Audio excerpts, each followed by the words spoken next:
So this is just a little video how we amend our soil from swampy muck to a neater dry lot like this. This area was all swamp when we built this. We got control of the water, but there's still a lot of muck. This was all woods. We took out hundreds of trees. Couldn't even drive this tractor through any of this area a year ago. But this does dry out, this soil, but it's just rained for a good couple days, and it just shows you the difference in the dry lot between the areas that are amended with sand, like I'm walking on here. Nice and solid. I'm not leaving any footprints.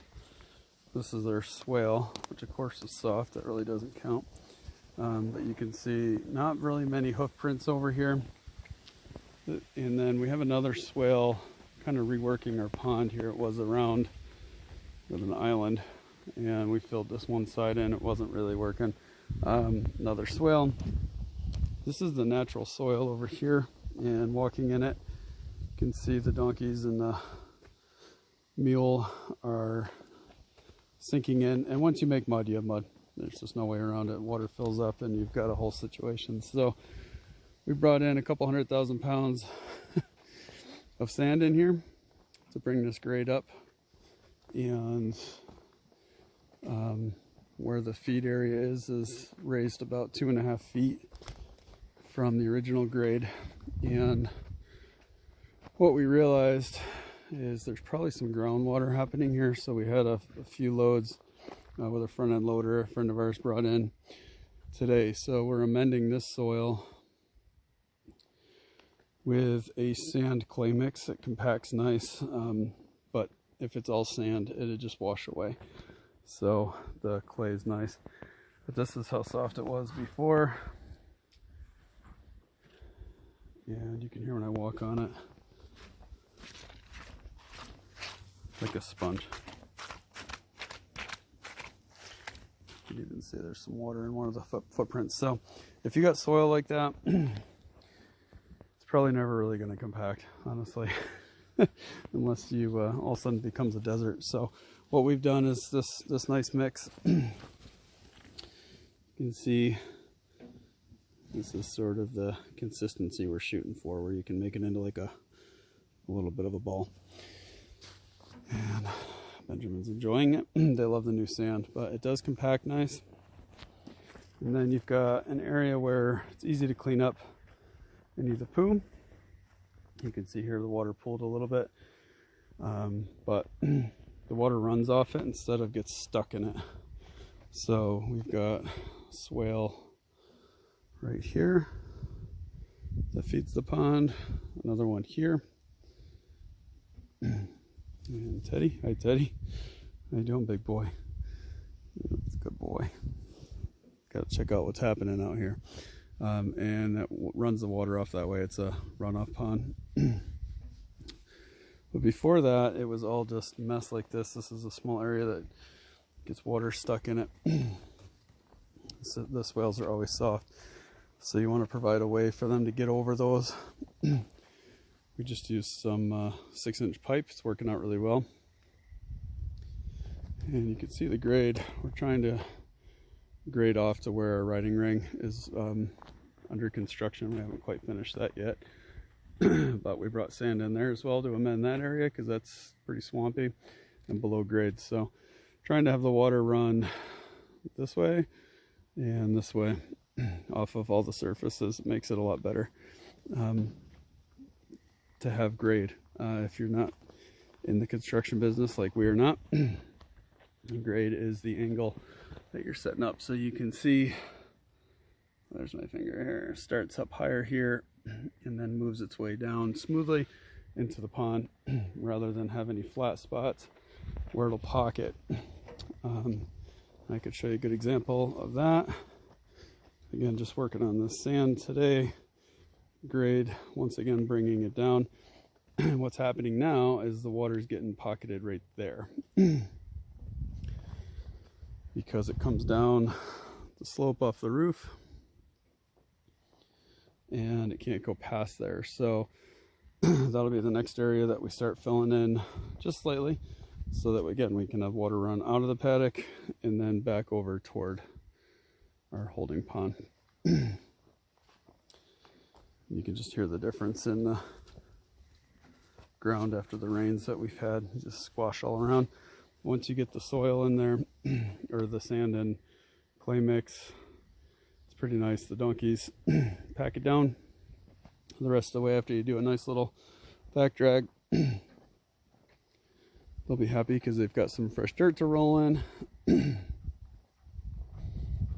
And they'll have that packed down like iron after a few rainstorms.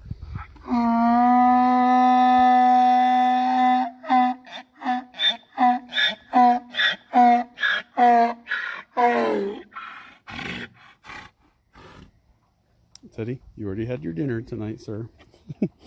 Teddy's our senior recent rescue, and he has to eat a special diet because he can't process his hay. And for some reason he thinks it's still dinner time, even though he just ate separately from everybody not even a half an hour ago. So anyway, extended look, but that is how we built our dry lot. It's been a 3-year work in progress, and we've been able to dry it out a lot. Just the fact that it rains so hard for days, we barely have any dimples in this from their hooves, is a really healthy sign compared to how it used to be. Like everything was like that swale right there. And that pond is man-made. We dug that with our little tractor as a rain catchment, and it's gradually filling in because the runoff from all this, and that's okay with us. It actually runs nicely out, so eventually that'll just fill in. But donkeys are desert animals, and if you live in the Northeast like we do, there's not a lot of desert up here. So giving them some sand is good for their hooves. Keeps their hooves nice and clean, which is really, really helpful. We have a gravel path as well. That's gotten pretty well covered over, but it's still there. That's good for their hooves. Their run-in is built on gravel, which is now covered in bedding material as we've cleaned out. But all this mimics the desert, and in theory it keeps their hooves nice and shaved down like they would in nature. And the biggest thing is it keeps them away from the grasses, which are, as you know, too high in sugars for them. So if you have donkeys, you're going to need a dry lot. And we wrap our trees. This is a scratching pad. We have a review on that, on a tree that died. But we do put chicken wire around our trees. Works pretty well. Keeps them from chewing them and killing them.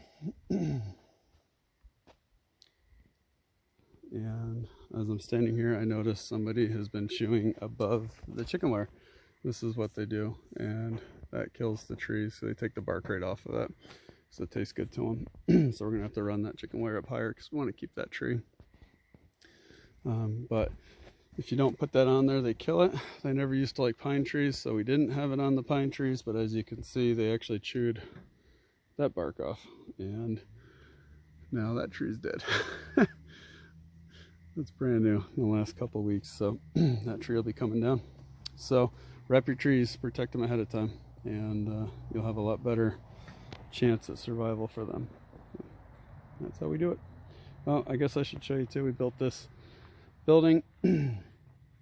As you know, donkeys can't get wet. Their hay doesn't, you don't want to get wet, so we needed a covered place for them to all eat. I believe this is 16 by 16. Don't quote me in the video. If you have a question, let us know. I can tell you where the plans came from. But it allows us to put a hay bale in there and our 1-inch net. As you can see, they're all eating from that really well right now. All different sizes, makes and models. And everybody's covered. Even Albert, our 15 plus hand mule, isn't sticking out, and the minis do well. Everybody's pretty calm and eats at their own pace, and so far we only have one that's shown any sign of being a little wider than the rest after, geez, I guess 8 months of using this feed setup. So works well. We have 10 in the herd right now, and we are going through 4x4 hay bales every 5 days. This is a 4x5. I'm expecting that to last a full week. We'll see. Sometimes we hang in an additional bag for the big tall ones because this goes pretty slow. And the other bags that Lulu's standing next to have a 1.5 inch hole so they can get the hay out. They eat 2 or 3 flakes out of that real quick in the evening. So again, that's how we run our dry lot. It's evolutionary and is always changing. Eventually it'll be all sand and above grade or whatever and much better shape. But for right now, we're changing a swamp to a beach. Hope your projects go well. If you have any questions,